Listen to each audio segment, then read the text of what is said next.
ഒരുപോലെ പെയ്യുന്നു.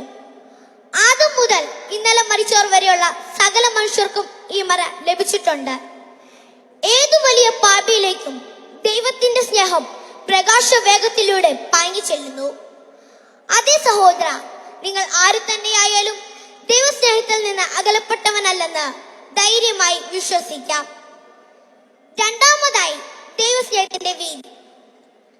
ദൈവസ്നേഹത്തിന്റെ വീതി ഭൂമിയുടെ ഒരറ്റം മുതൽ മറ്റേ അറ്റം വരെ എത്തുന്നു, അഥവാ ഭൂഗോളം നിറഞ്ഞു നിൽക്കുന്നു. ദൈവത്തിന് ഒരു വിശുദ്ധ ഭൂഖണ്ഡമില്ല, ഒരു വിശുദ്ധ രാജ്യമില്ല, ഒരു വിശുദ്ധ നാടില്ല. ഏത് രാജ്യങ്ങളിലുള്ളവരും ഏത് ഭാഷ സംസാരിക്കുന്നവരും ദൈവത്തിന് ഒരുപോലെയാണ്. ഏതൊരു മനുഷ്യനും ജീവിക്കുന്നത് ഈ ഭൂമിയിലാണെങ്കിൽ ദൈവം അവനെ സ്നേഹിക്കുന്നു എന്നാണല്ലോ യോഹന്നാൻ 3:16 നാം വായിച്ചത്. മൂന്നാമതായി, ദൈവസ്നേഹത്തിന്റെ ആഴം. ദൈവസ്നേഹത്തിന്റെ ആഴം പാതാളം വരെയാണ്.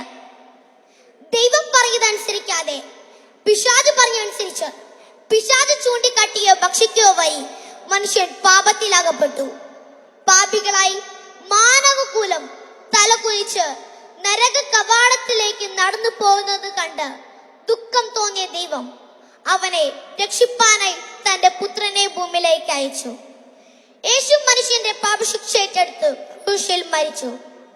പാപത്തിന്റെ ശിക്ഷയുടെയും ദൈവത്തിന്റെ രക്ഷയുടെയും സംഗമ സ്ഥാനമാണ് യേശുക്രിസ്തു.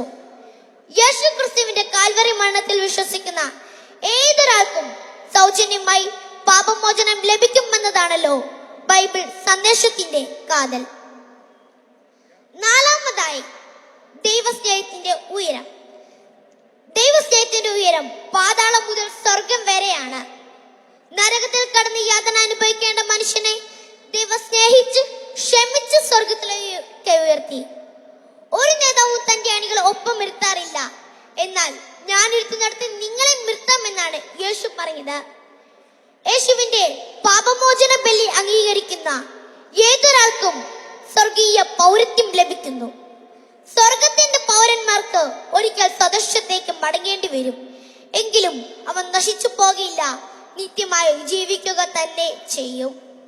അവസാനിപ്പിക്കട്ടെ. ദൈവസ്നേഹത്തിന്റെ നീളം ആദ്യ മനുഷ്യനായ ആദ്യമേൽ ആരംഭിച്ച് ഇനിയും ജനിക്കാനുള്ള അവസാന മനുഷ്യൻ വരെ നമ്മൾ കണ്ടു.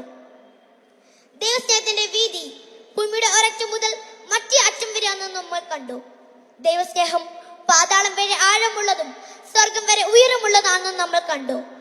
ചുരുക്കത്തിൽ, ദൈവസ്നേഹത്തോളം പ്രകൃത്തായ മറ്റൊന്നും ഈ പ്രപഞ്ചത്തിൽ ഇല്ല എന്ന സത്യം ദൈവനാമത്തിൽ ആരും തിരിച്ചറിയാതെ പോകരുതേ.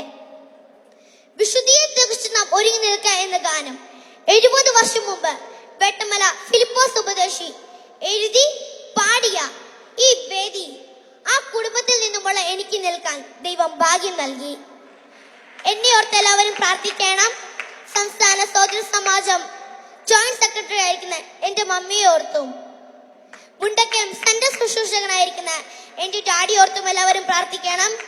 എനിക്ക് ഇത്രയും നേരം സമയം അനുഭവിച്ചു തന്ന എല്ലാവർക്കും നന്ദി പറഞ്ഞുകൊണ്ട് എന്റെ വാക്കുകൾ ഞാൻ ഉപസംഹരിക്കുന്നു. ദൈവം നിങ്ങളെ ഏവരും അനുഗ്രഹിക്കുമാറാകട്ടെ. Thank you. ഞാൻ അവസാനം പറയാനിടുന്ന കാര്യമൊക്കെ കക്ഷി നേരത്തെ കയറി പറഞ്ഞു. അതുകൊണ്ട് ഭാവി സഹോദരി സമാജത്തിന്റെ പ്രവർത്തകയ്ക്ക് ഒരു ബൈബിള് കൊടുക്കാൻ എന്നെ ഒരാളെ ഏൽപ്പിച്ചിട്ടുണ്ട്. ഇത് നമ്മുടെ തോമസ് വർഗീസ് അച്ചാനാണ്, പൂവത്തൂര്. 94 വയസ്സുണ്ട് അദ്ദേഹത്തിന്. അദ്ദേഹം പ്രത്യേകം സൺഡേ സ്കൂൾ കുട്ടികൾക്ക് വേണ്ടി സ്പോൺസർ ചെയ്തിരിക്കുന്ന ഒരു ബൈബിളാണ്. മറ്റേ പ്രസംഗയ്ക്കും കിട്ടുന്നുണ്ട്. കൊടുത്താൽ